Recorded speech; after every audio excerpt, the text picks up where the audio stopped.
굿모닝 YTN 3부 이어갑니다. 북한이 미국 전략 핵잠수함의 부산 기항을 놓고 자신들이 핵무기를 사용할 조건에 해당한다고 위협했습니다. 미 국방부는 북한이 극도로 위험한 표현을 쓰고 있다며 자제할 것을 촉구했습니다. 워싱턴에서 권준기 특파원입니다. 북한 강순남 국방상은 담화에서 한미 핵협의그룹 출범과 전략 핵잠수함 부산 기항이 가장 노골적이고 직접적인 핵 위협이라고 주장했습니다. 자신들에 대한 핵 공격이 가시화되는 가장 엄중한 단계라며 핵 사용이 임박했다고 판단되면 행동에 나설 수 있다는 핵 사용 교리를 내세웠습니다. 미국 전략 핵잠수함 등 전략자산 전개가 핵무기 사용 조건에 해당한다는 겁니다. 그러면서 북한에 대한 군사력 사용은 미국과 한국의 가장 비참한 선택이 될 거라고 협박했습니다. 미 국방부는 전략 핵잠수함의 부산 기항은 지난 4월 한미 정상회담에서 합의한 데 따른 계획된 훈련이라고 반박했습니다. 북한의 잇따른 미사일 발사 등 핵 위협에 대응하기 위한 확장 억제 차원이라는 점을 강조했습니다. When the two leaders met, this is something consistent when it comes to strategic deterrence, and it reflects our ironclad commitment to the region. 북한 담화에 담긴 위협적인 발언에 대해서도 상황 해결에 도움이 되지 않는 엄청나게 위험한 수사라고 지적했습니다. But I wouldn't say that, rhetoric like that, it's incredibly dangerous. I certainly don't think rhetoric like that is helpful. 미 국방부는 북한 핵 위협으로부터 국민을 보호하기 위한 한미 두 나라의 노력은 북한 도발과 달리 유엔 안보리 결의를 위반하지 않는다고 밝혔습니다. 워싱턴에서 YTN 권중입니다. 미국이 우크라이나를 침공한 러시아의 자금줄을 차단하기 위해 북한인 1명을 포함해 120개 기업과 개인에 대한 무더기 추가 제재를 발표했습니다. 미 국무부와 재무부는 러시아의 에너지 수출과 핵심 재료 접근을 막고 금융체계 이용을 제한하기 위해 제재안을 내놓는다고 밝혔습니다. 이번 제재 명단에는 지난달 반란을 일으킨 와그너그룹 프리고진을 지원하고 러시아로 군수품을 선적한 북한인 이명혁도 포함됐습니다.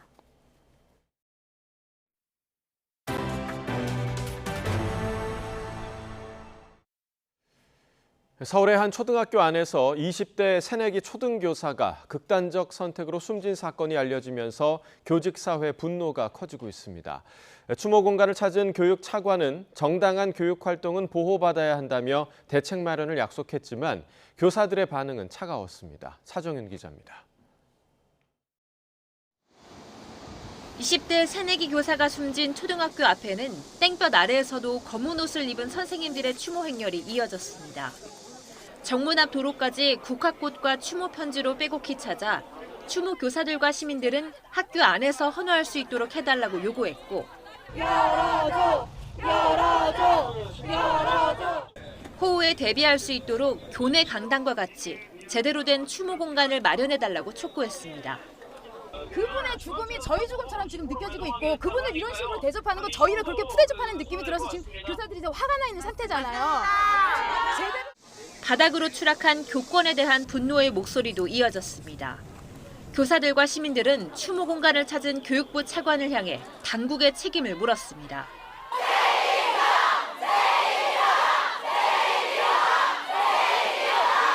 싸늘한 시선 속에 교육 차관은 선생님들의 정당한 교육 활동을 보호할 수 있는 제도적 장치를 마련하겠다며 대책을 약속했습니다.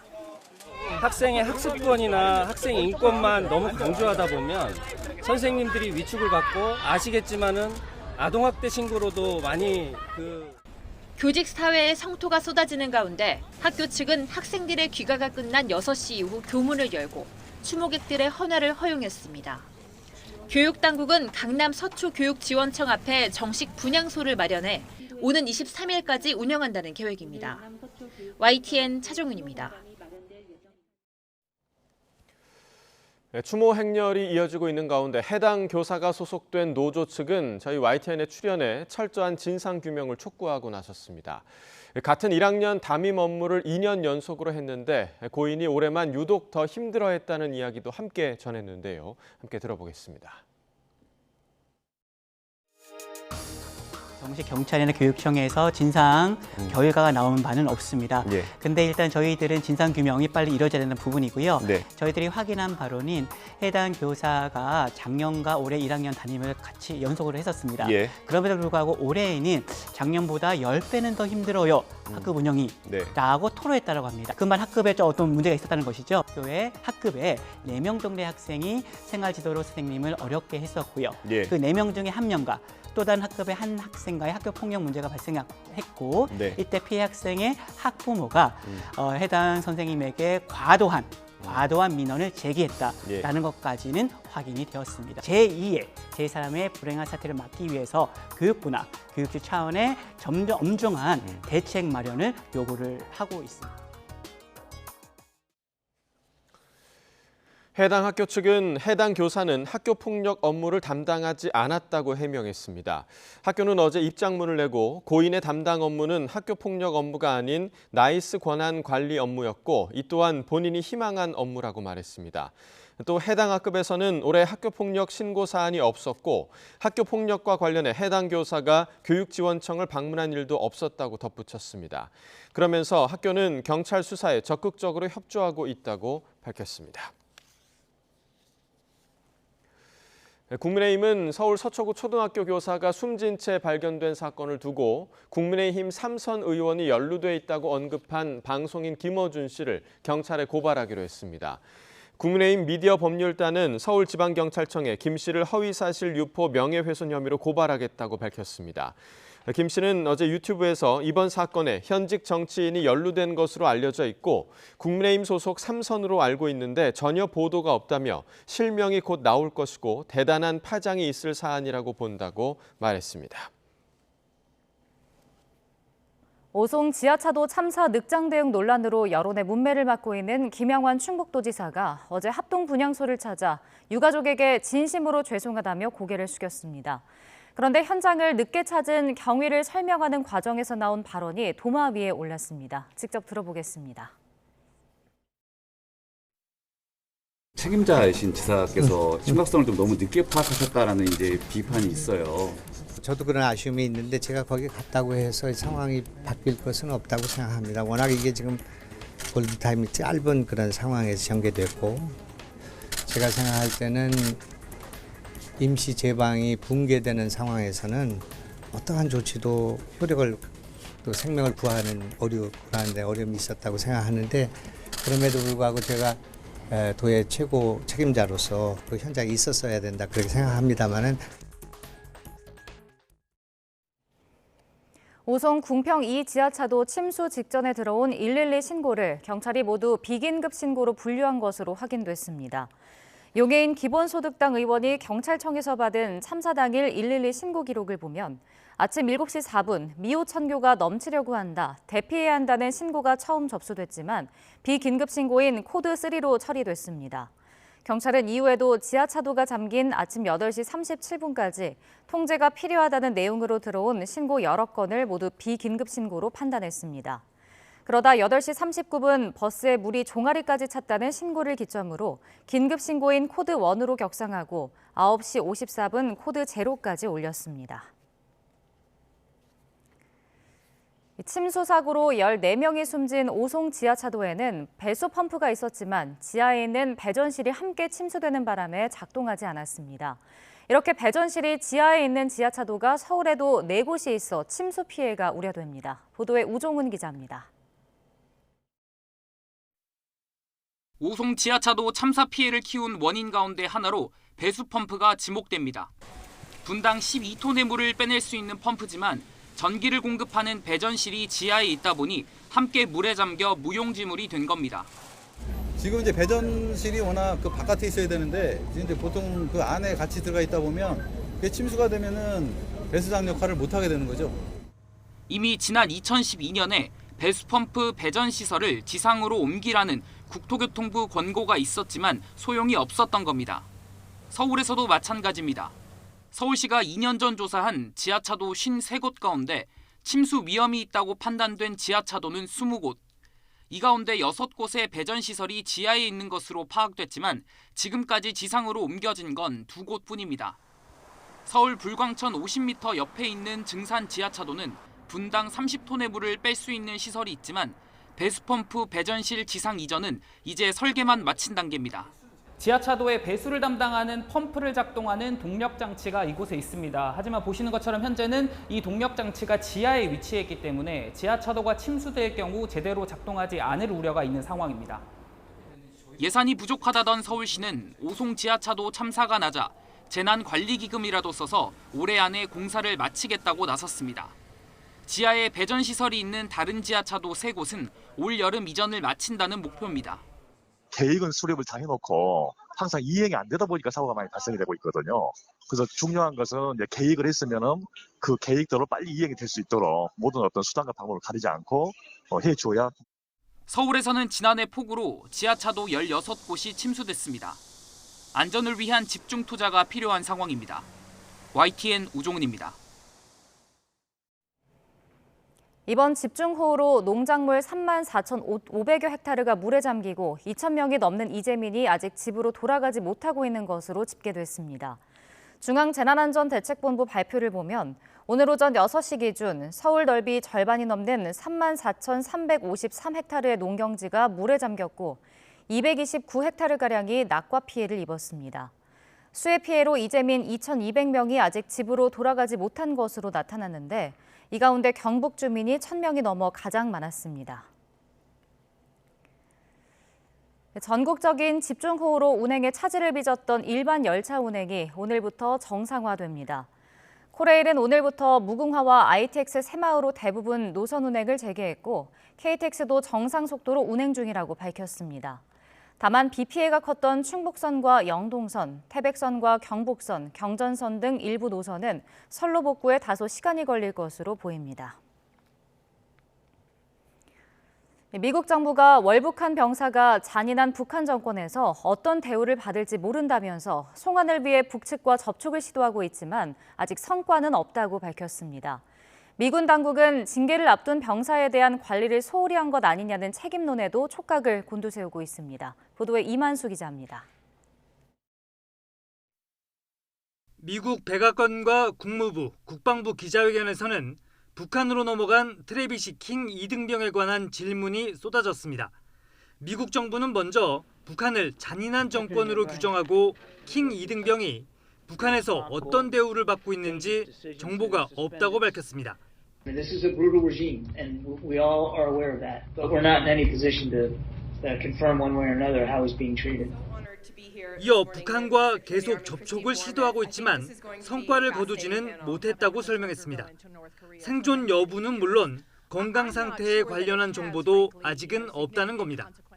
And I don't think that we have successfully made contact with the North Korean authorities. 북한이 여전히 묵묵부답인 가운데 구체적인 월북 동기와 과정은 여전히 안개 속입니다. 다만 킹 2등병에 대한 호위는 공항 보안구역 전까지만 이뤄졌고 공항에 도착했을 당시 구금 상태는 아니었던 것으로 알려졌습니다. The Army has launched an investigation into this incident. It's going to be led by Army counterintelligence personnel. 자체 수사에 들어간 미군 당국은 관리 소홀로 인한 책임론이 불거지지 않을지 촉각을 세우고 있습니다. 이런 가운데 어머니와 가족들은 킹 2등병이 무사히 미국으로 돌아오게 기도해달라고 호소했습니다. I just want my son back. Get my son home. Get my son home. And pray that he comes back. 미국 정부는 월북 병사가 안전하고 신속하게 가족들에게 돌아갈 수 있도록 최선을 다하겠다고 여러 차례 강조했습니다. YTN 이만수입니다. 러시아가 흑해 곡물 협정을 중단한 이후 흑해 긴장이 고조되고 있습니다.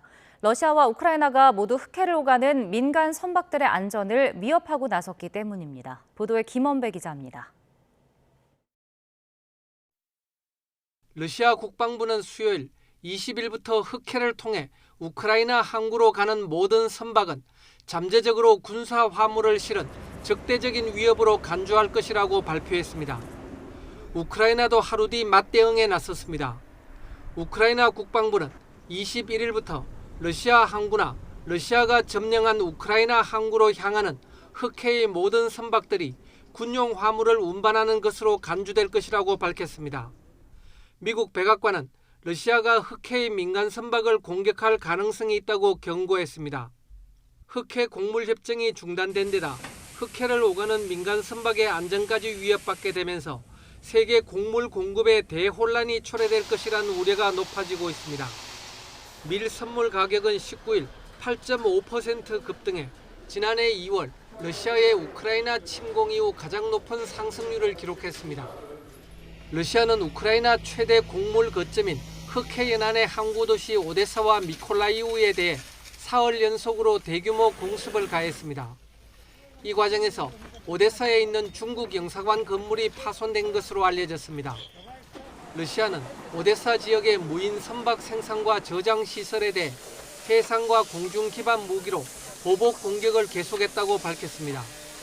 영국의 가디언은 우크라이나 소식통을 인용해 두 곳을 겨냥한 러시아의 보복 공격으로 2명이 사망하고 최소 27명이 다쳤다고 보도했습니다. 볼로디미르 젤렌스키 우크라이나 대통령은 러시아군 공습으로 중국에 보낼 예정이었던 곡물 약 6만 톤이 소실됐다고 말했습니다. 안토니우 구테어스 유엔 사무총장도 성명을 내고 오데사와 그 밖의 우크라이나 흑해 항구 시설을 상대로 한 러시아의 공격을 강력히 규탄한다고 말했습니다. YTN 김원배입니다.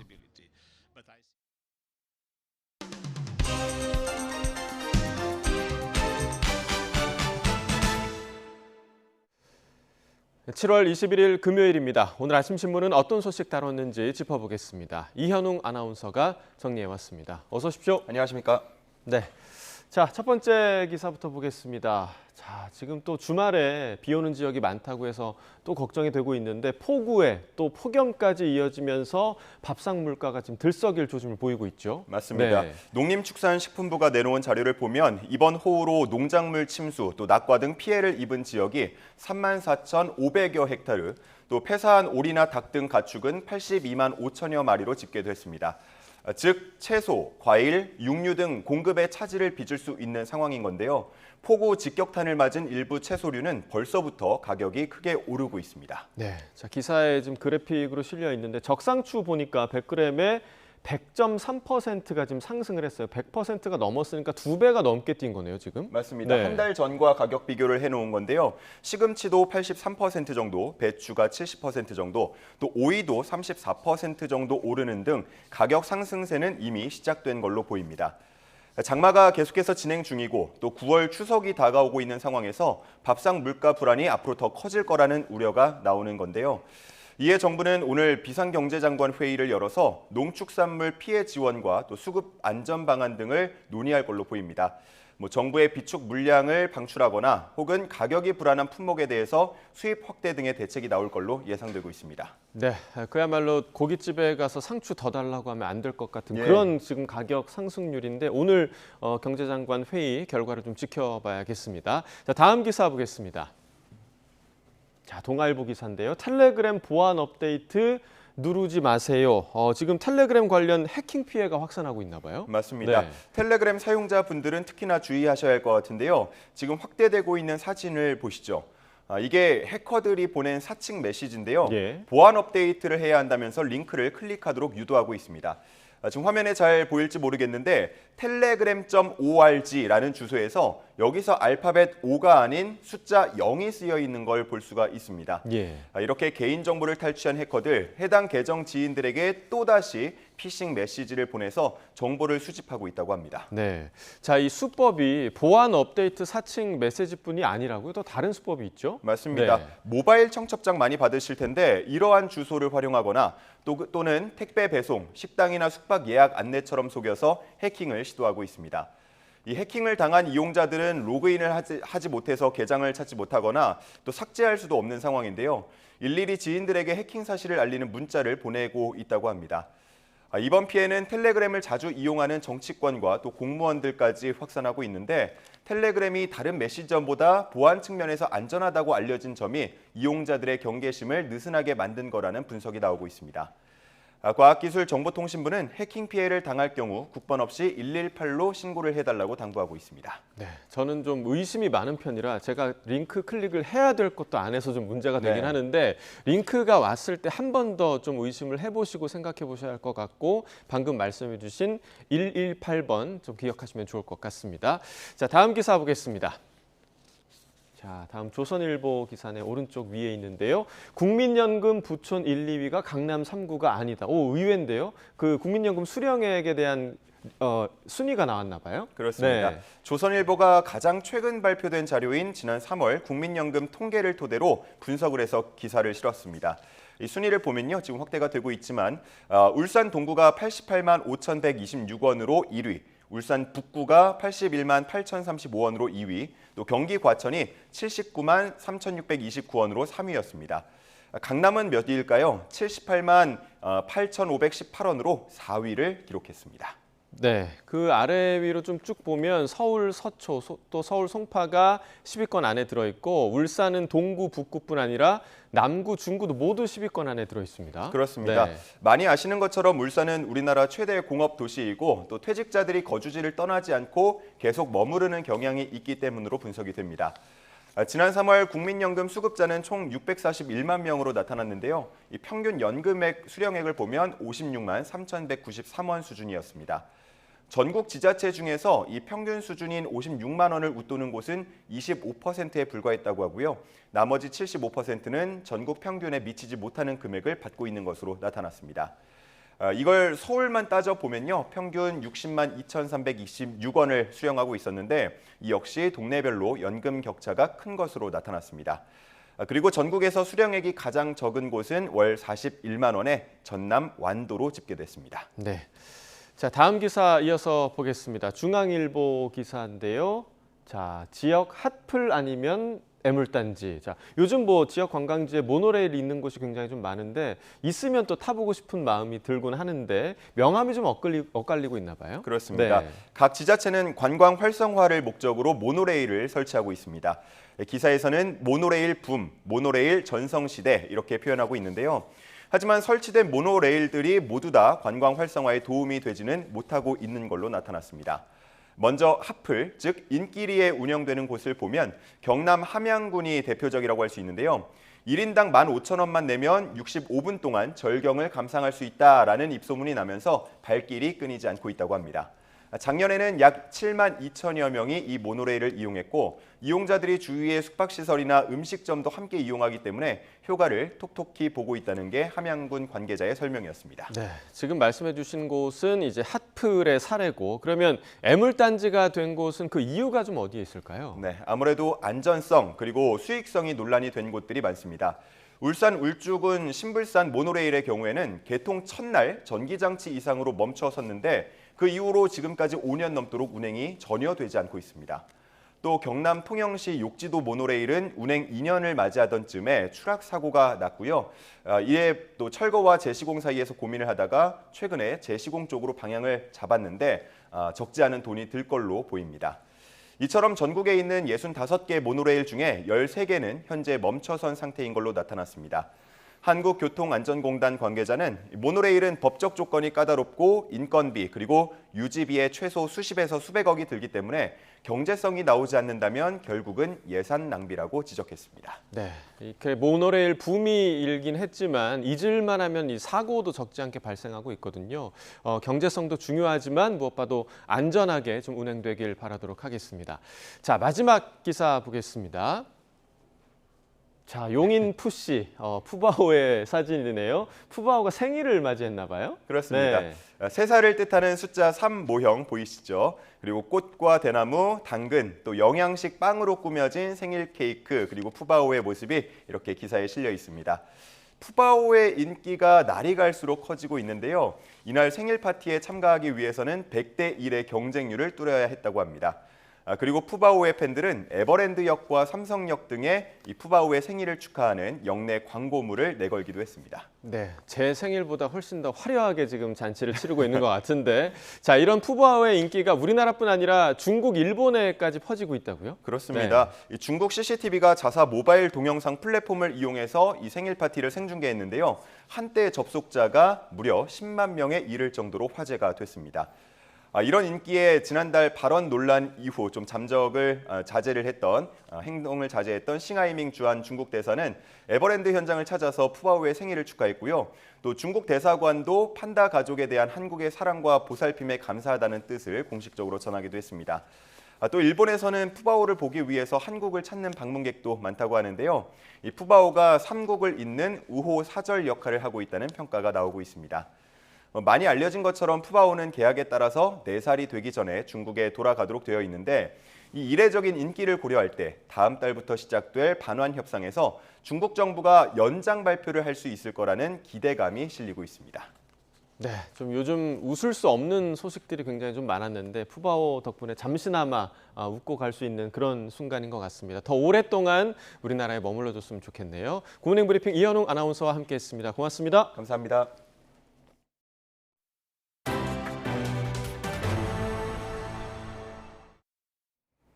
전남 담양에 있는 제지공장 한솔페이퍼텍에서 발암물질을 배출해 5일 동안 조업정지를 당했습니다. 공장 옆 주민들은 담양군이 공장의 위법 행위를 제대로 단속하지 않고 있다며 전라남도에 감사를 청구했습니다. 그런데 전라남도는 폐지를 주차장에 쌓아놓는 등 눈으로 간단하게 확인할 수 있는 것조차 경미한 사안으로 판단했습니다.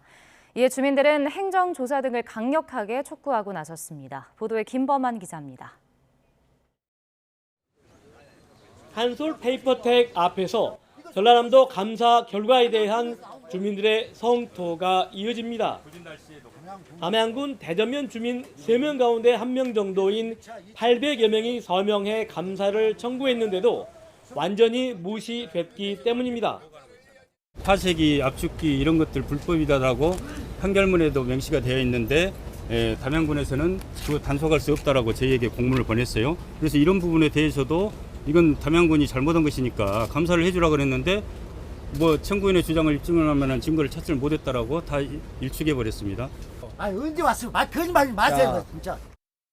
감사 청구 내용은 한솔페이퍼텍이 적발된 불법 건축물을 고치는 도중에 담양군이 개별법으로 지하수 개발, 연장 허가 등을 내준 게 적법한지, 주차장에 폐지 쌓아놓기 등을 단속하지 않는 이유가 뭔지 등이었습니다.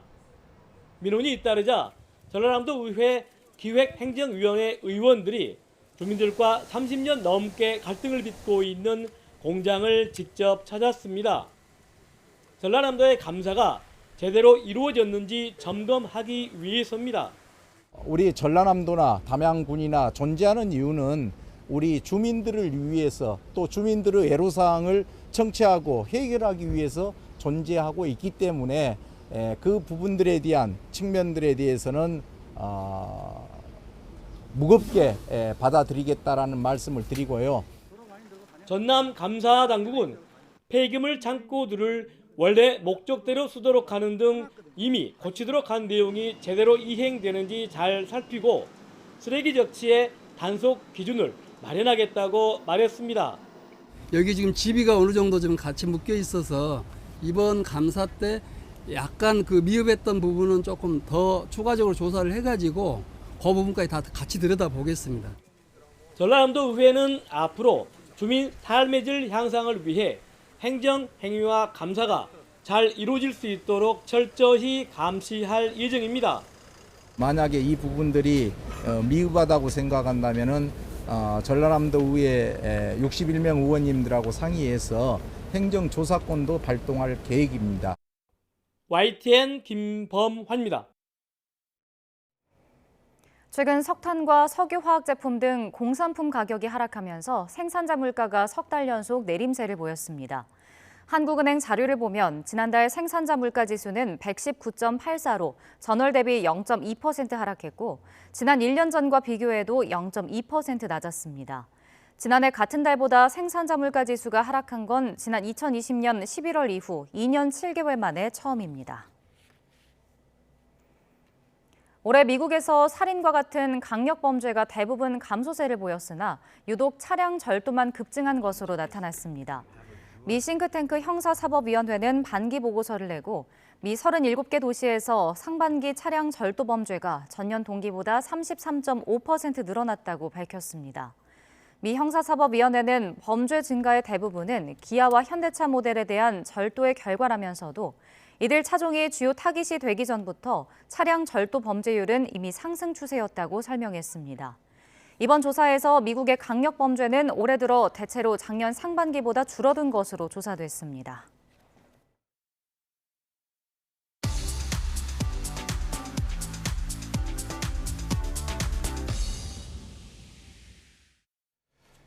경제 소식을 빠르고 친절하게 전달해드립니다. 오늘 굿모닝 경제는 주원 현대경제연구원 경제연구실장과 함께하겠습니다. 어서 오세요. 네, 안녕하십니까. 자, 오늘 먼저 부동산 소식부터 좀 짚어보겠습니다. 이번 주 전국 아파트 값이 한 주 전보다 0.02%가 올랐습니다. 그러니까 지난해 1년 반 만에 지금 상승 전환을 한 건데 이렇게 부동산 시장이 다시 좀 들썩이는 배경 좀 어디에 있다고 보십니까? 가장 큰 거는 이제 우리나라도 이제 금리가 더 이상 올라가기 힘들다. 예.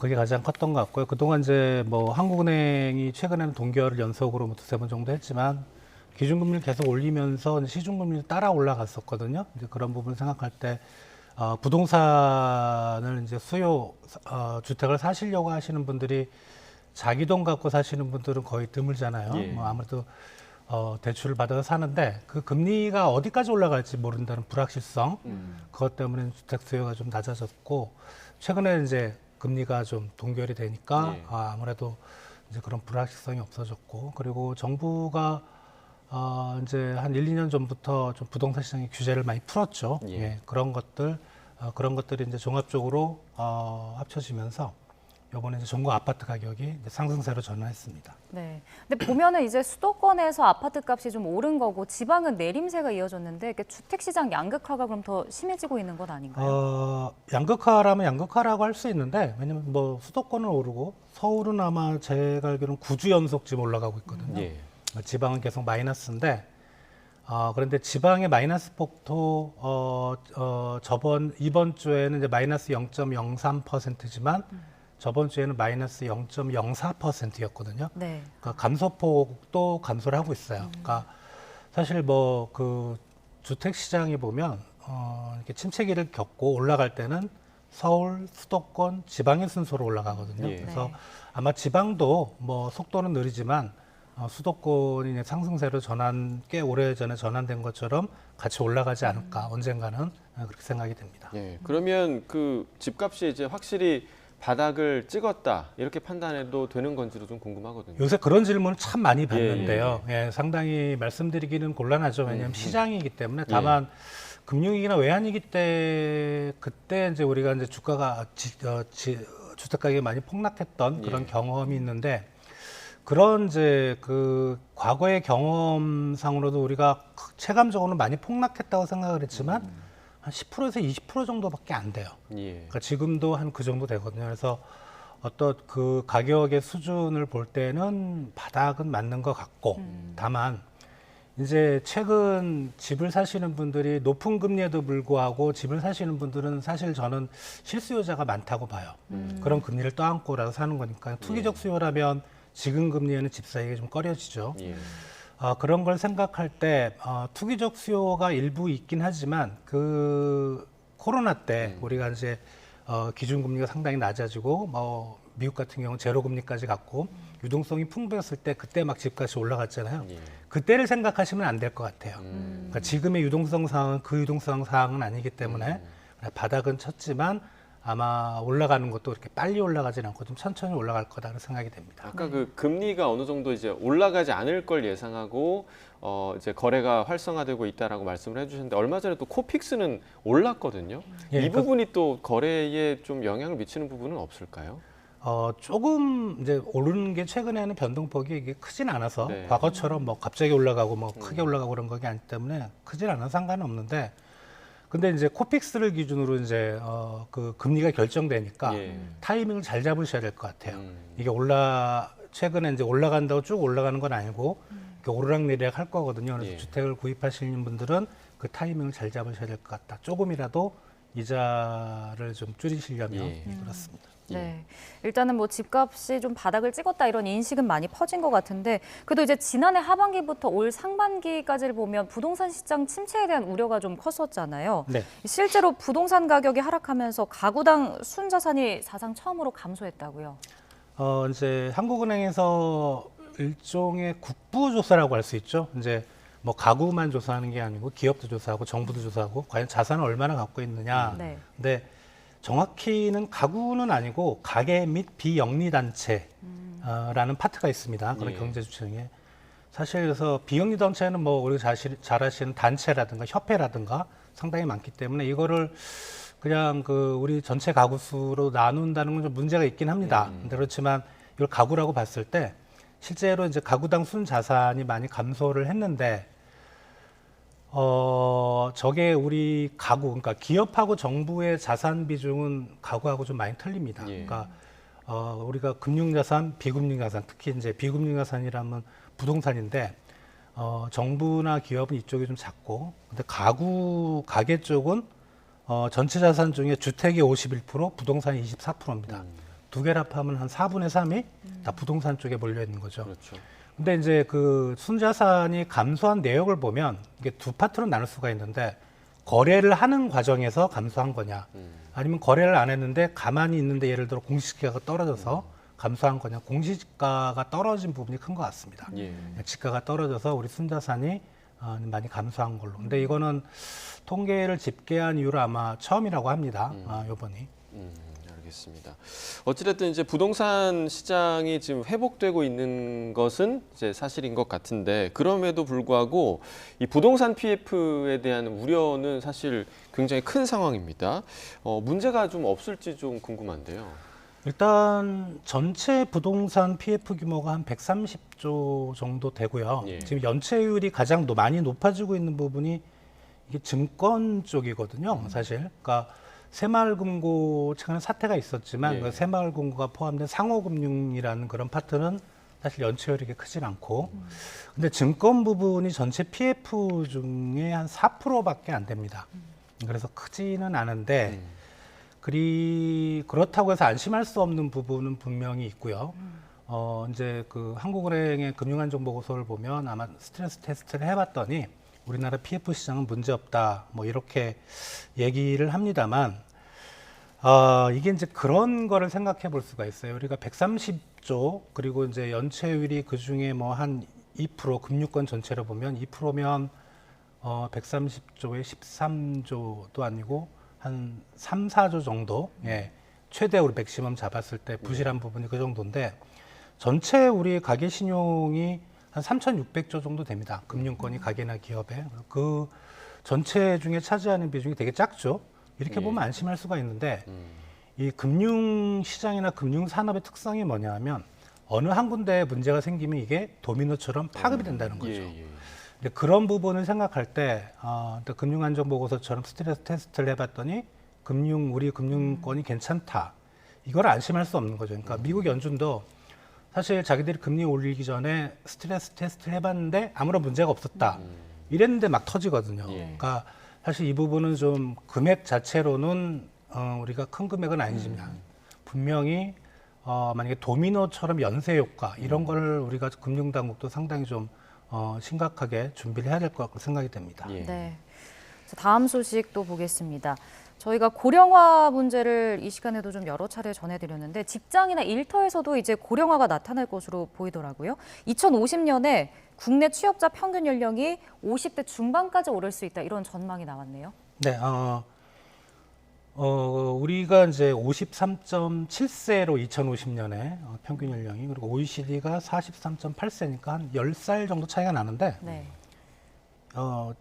이미 올해도 우리가 한 47세 정도 돼요. 그리고 OECD보다 좀 높긴 하고, 물론 이제 왜냐하면 OECD 평균보다 벌어지는 이유는 우리가 유독 좀 출산율이 떨어지고, 그렇다면 이제 장래 젊은 층이 감소하는 거죠. 그런 의미를 가진다고 생각이 되고요.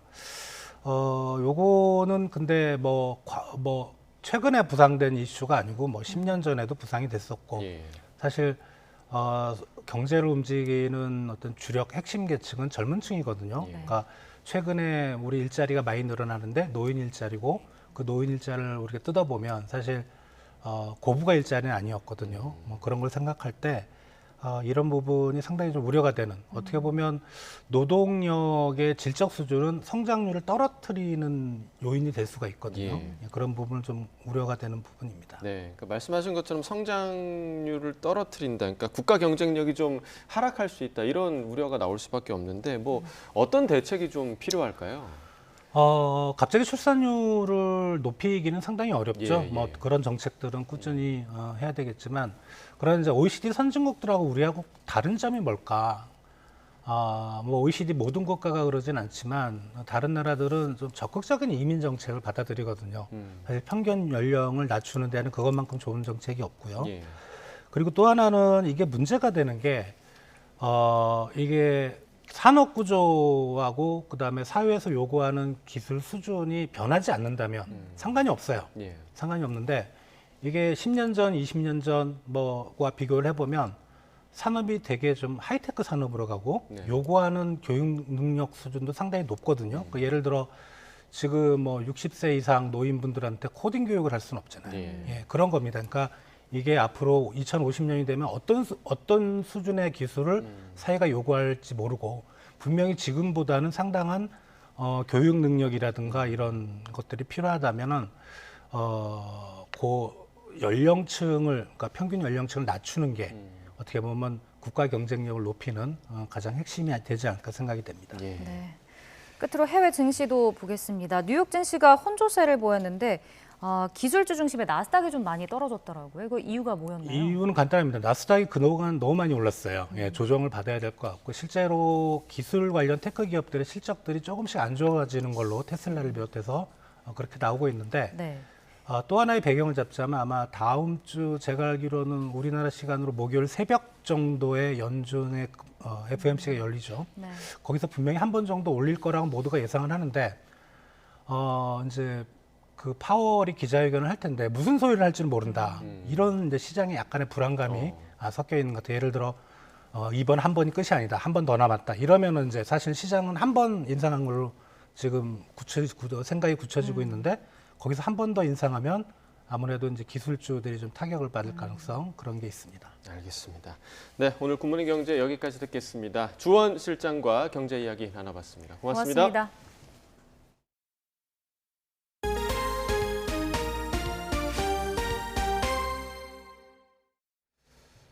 전국적인 폭우 피해를 고려해 자제됐던 정치권의 양평고속도로 특혜 의혹 공방이 논쟁의 중심으로 떠오르고 있습니다. 야당의 본격적인 공세 재개, 여당은 정쟁화 시도를 멈추라고 비판했습니다. 이준엽 기자가 전해드립니다. 더불어민주당이 양평고속도로 종점 변경 특혜 의혹을 규명하겠다며 꾸린 당내 전담기구를 다시 본격 가동했습니다. 수해 기간 잠정 중단했던 특위회의를 지난 14일 이후 엿새 만에 연 겁니다. 민주당은 김건희 여사 일가땅 주변으로 누가 왜 종점을 바꾸려 했는지를 밝히는 게 핵심이라며 국정조사를 거듭 요구했습니다.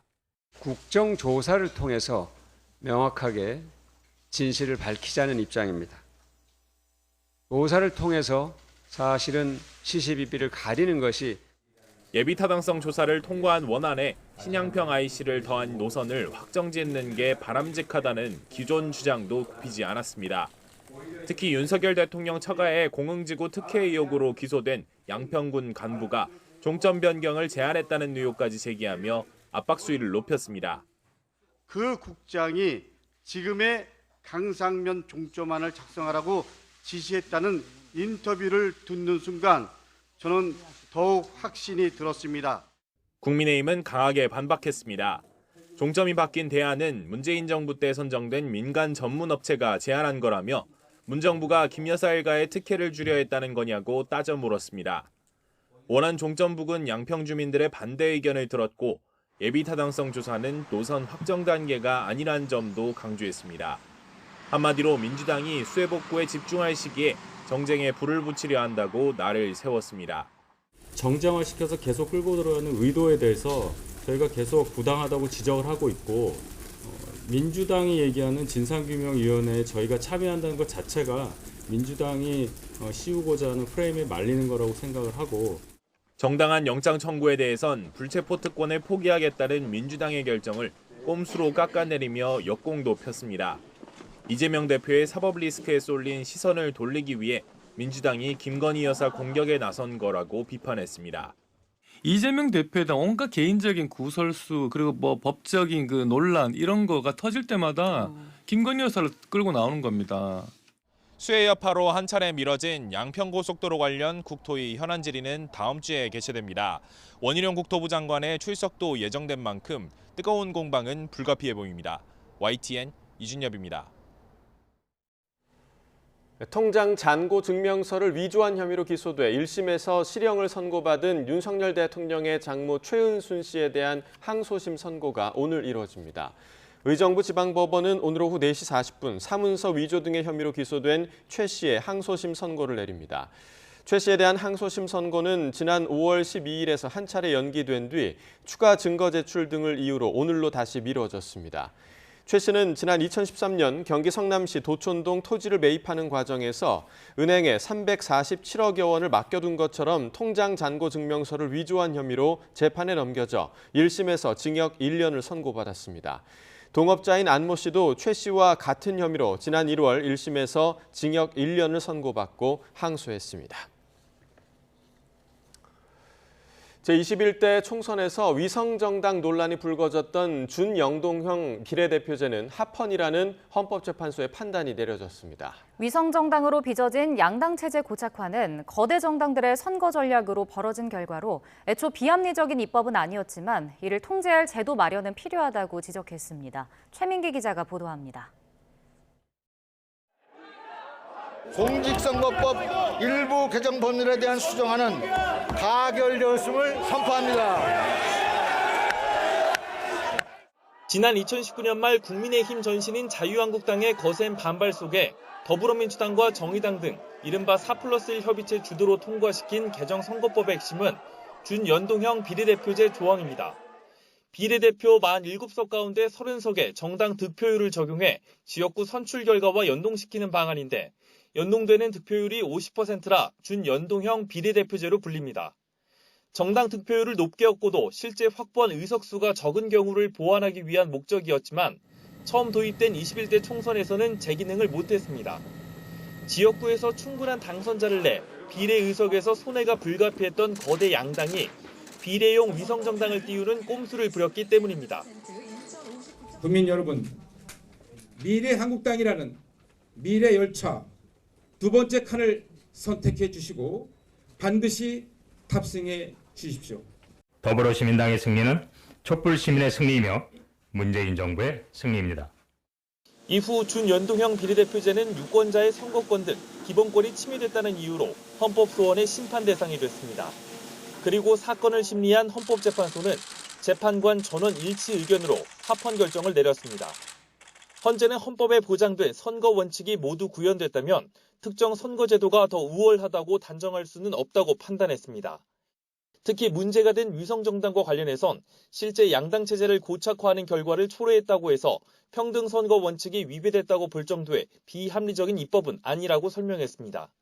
다만 헌재는 비례성 확보를 위해 마련된 의석 배분 조항이 거대 정당들의 선거 전략으로 무력화되지 않기 위해선 이를 효과적으로 통제할 제도 마련이 필요했다고 지적했습니다. YTN 최민기입니다.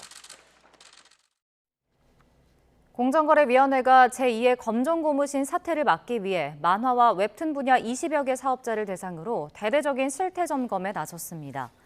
한기정 공정거래위원장은 박보균 문화체육관광부 장관과 만난 자리에서 지난 4월부터 만화와 웹툰, 웹소설과 관련해 제작사, 출판사, 플랫폼 등 20여 개 사업자를 대상으로 불공정 약관 실태 점검에 착수했다고 밝혔습니다. 또 10여 개의 게임사와 음악사를 대상으로 불공정 하도급 행위에 대한 직권조사를 진행하고 있다고 밝혔습니다. 경북 구미시와 포항시가 각각 반도체와 2차 전지 양극재 분야의 국가 첨단 전략 산업 특화 단지로 지정됐습니다. 앞으로 인프라와 연구개발 인력 등 산업 생태계 조성을 위한 대대적인 지원이 이루어지는 만큼 지역 경제 도약의 발판을 마련했다는 평가입니다. 보도에 허성준 기자입니다. 지방에서 유일하게 반도체 분야 특화 단지로 선정된 구미시. 여건이 우수한 수도권과 경쟁하지 않고 소재 부품에 초점을 맞춘 게 주요했습니다. 수도권에 조성되는 대규모 반도체 클러스터에 웨이퍼와 기판 등 핵심 원재료를 공급하는 기지로 특화한 겁니다. 여기에 반도체 인력 2만 명 양성 계획을 비롯해 인근에 조성되는 대구 경북 신공항 등 입지적 장점을 내세워 특화 단지 지정을 받아냈습니다. 반도체 산업 추진단을 구성할 예정이고요. 인허가 절차 간소화, 그다음에 규제 완화, 그다음에 세제 지원, 또 R&D 지원, 투자 기업에 대해서 지원을 여러 가지 다각도로 검토를 하고 있습니다. 철강도시 포항시는 세계적인 에너지 혁신 도시로 거듭날 것으로 보입니다. 2차 전지 가치사슬 가운데 가장 중요한 소재인 양극재 특화 단지로 최종 선정된 겁니다. 포항은 이미 에코프로와 포스코 퓨처엠 등 선도 기업을 중심으로 양극재 글로벌 점유율 1위를 지키고 있습니다. 특화 단지 지정을 바탕으로 2030년까지 연간 100만 톤 생산과 매출액 70조 원을 달성하겠다는 구상입니다. 2차 전지, 수소 연료 전지와 같은 전지 산업을 발전시켜서 나라를 발전시키는데 앞장서겠다 하는 그런 결의로 우리는 나아가겠다는 말씀을 드립니다. 특화 단지에는 기반 시설 우선 구축과 예비 타당성 조사 면제, 인허가 타임아웃제 등 정부 차원의 대대적인 지원이 이뤄집니다. 그런 만큼 전략 산업의 초격차 혁신 생태계를 조성하고 지역 발전을 견인하는 데 큰 도움이 될 것으로 보입니다. YTN 허성준입니다. 전국 각지에서 발생한 집중호우로 큰 피해가 발생한 가운데 삼성이 피해 주민들을 위로하고 신속한 피해 복구를 지원하기 위해 구호 성금 30억 원을 기부했습니다. 이번 성금 기부에는 삼성전자와 삼성디스플레이, 삼성 SDI 등 8개 계열사가 참여했습니다. LG가 장기간 폭우로 큰 피해를 본 지역 주민들을 돕기 위해 전국재해구호협회에 성금 20억 원을 기탁했습니다. 이번 복구 성금은 수해 지역의 빠른 복구와 이재민을 지원하는 데 사용될 예정입니다. 또 LG는 대한적십자사를 통해 모포와 의류, 생활용품 등 이재민에게 필요한 긴급 구호 키트도 전달할 계획입니다. 지난달 스웨덴에서 이슬람 경전인 코란이 소각돼 이슬람권에 강한 반발을 샀는데요. 이라크에서 수백 명의 이슬람 시비대가 스웨덴 대사관에 난입해 불까지 질렀습니다. 유재훈 기자가 보도합니다. 이라크 수도 바그다드에 있는 스웨덴 대사관 안에서 검은 연기가 솟구쳐 오르고 있습니다. 대형 크레인까지 동원돼 방화수를 뿌리고 있습니다. 담장 밖에서는 시위대가 시아파 지도자의 사진을 안거나 이슬람 경전인 코란을 머리 위로 높이 들며 구호를 외치고 있습니다. 앞서 이른 새벽 시위대는 대사관 밖에 모여 구호를 외치다 일부가 대사관 담을 넘어 안으로 들어갔고 곳곳에 불을 놨습니다. 시위대는 반외세 성향 시아파 지도자의 추종자들로 지난달에 이어 또 스톡홀름에서 코란 소각이 예정돼 있다는 소식에 이곳에 모인 것으로 전해졌습니다. 지난달 28일 스톡홀름에 있는 이슬람 사원 앞에서 열린 시위에서 기독교인인 이라크 출신 한 남성이 코란을 찍고 불태웠습니다. 당시 스웨덴 당국은 표현의 자유 차원에서 시위를 허용했다고 밝혔지만 전 세계 이슬람권에 강한 반발을 샀습니다. 이번 대사관 난입으로 스웨덴 대사관 측은 현재 모든 직원들이 안전한 상태라고 확인했습니다. 이라크 정부는 즉각 성명을 내 시위대의 행위를 강도 높게 비난하고 신속히 난입자들을 조사해 책임을 묻겠다고 밝혔습니다. YTN 유재웅입니다.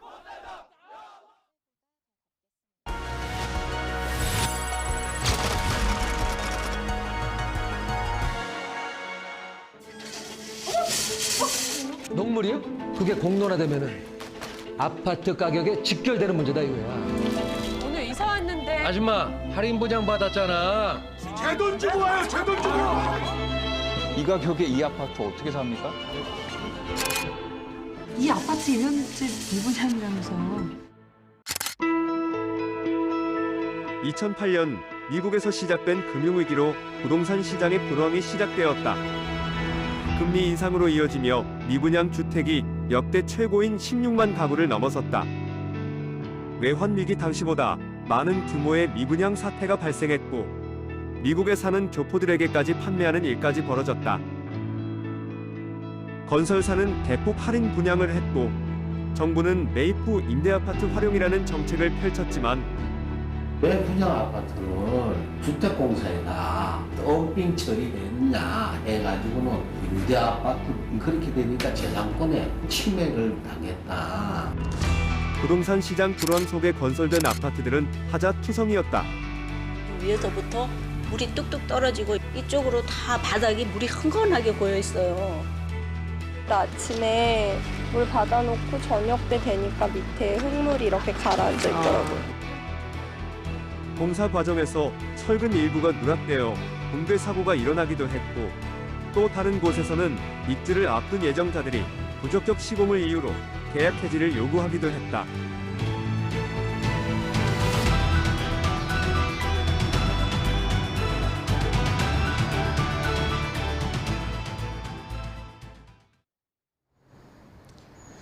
오늘은 삼복더위 중 중복입니다. 푹푹 찌는 찜통더위가 계속되겠는데요.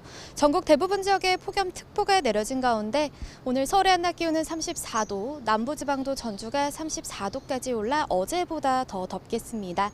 열사병이나 탈진 등 온열 질환에 걸리지 않도록 건강관리 잘해주시기 바랍니다. 오늘도 전국이 대체로 맑겠습니다. 다만 대기가 불안정해지면서 기습적인 소나기를 만날 수 있겠는데요. 서울 등 내륙 곳곳에 벼락과 돌풍을 동반한 5에서 40mm의 소나기가 예상됩니다. 제주도는 오늘부터 장마 전선의 영향으로 가끔 비가 내리겠습니다.